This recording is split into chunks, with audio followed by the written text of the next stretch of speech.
Cabinet বৈঠকত অংশগ্ৰহণ কৰিবৰ বাবে মৰিগাঁৱত গৈ উপস্থিত হৈছে মুখ্যমন্ত্ৰী ডক্টৰ হিমন্ত বিশ্ব শৰ্মা। কিছু সময় পূৰ্বে মৰিগাঁৱত উপস্থিত হৈছে মুখ্যমন্ত্ৰীগৰাকী। আজি ৰাজ্যিক কেবিনেটৰ বৈঠক অনুষ্ঠিত হ'ব মৰিগাঁৱত আৰু 2025 বৰ্ষত প্ৰথমবাৰৰ বাবে গুৱাহাটীৰ বাহিৰত কেবিনেট বৈঠক অনুষ্ঠিত হ'ব আৰু কিছু সময় পূৰ্বে মুখ্যমন্ত্ৰীগৰাকী গৈ তাত পোনপটীয়াকৈ এই কাৰ্যসূচীত অংশ ল'বৰ বাবে উপস্থিত হৈছেগৈ। আমি আপোনালোকক দেখুৱাইছোঁ সেই দৃশ্যাংশ। আজি কেবিনেট বৈঠকত বহু গুৰুত্বপূৰ্ণ সিদ্ধান্ত গ্ৰহণ কৰাৰ সম্ভাৱনা আছে।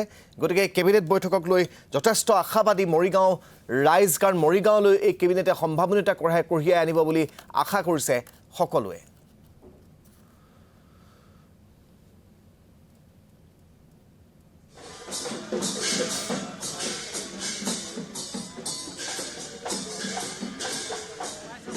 আমি ইয়াত দৃশ্যাংশ দেখুৱাইছোঁ। মুখ্যমন্ত্ৰীৰ কনভয় গৈ ইতিমধ্যে উপস্থিত হৈছেগৈ আৰু মুখ্যমন্ত্ৰীৰ সেই কনভয় ৰখোৱাৰ লগে লগে মুখ্যমন্ত্ৰীক আদৰিবৰ বাবে অসংখ্যজনে ভিৰ কৰিছে। সাংস্কৃতিক দলৰ সাংস্কৃতিক কৰ্মীসকলে ভিৰ কৰিছে। সাংস্কৃতিক দলসমূহে আহি তাত ইতিমধ্যে অনুষ্ঠান আৰম্ভ কৰিছে। মুখ্যমন্ত্ৰীগৰাকী গৈ এয়া মৰিগাঁৱত তেখেত উপস্থিত হৈছেগৈ। মৰিগাঁৱত আজি এই যি কাৰ্যসূচী আছে ৰাজ্যিক কেবিনেট বৈঠক, সেই ৰাজ্যিক কেবিনেট বৈঠকত তেখেতে অংশগ্ৰহণ কৰিব আৰু সেই উদ্দেশ্যে এয়া উপস্থিত হোৱাৰ মুহূৰ্তৰ দৃশ্য আপোনালোকক আমি দেখুৱাইছোঁ।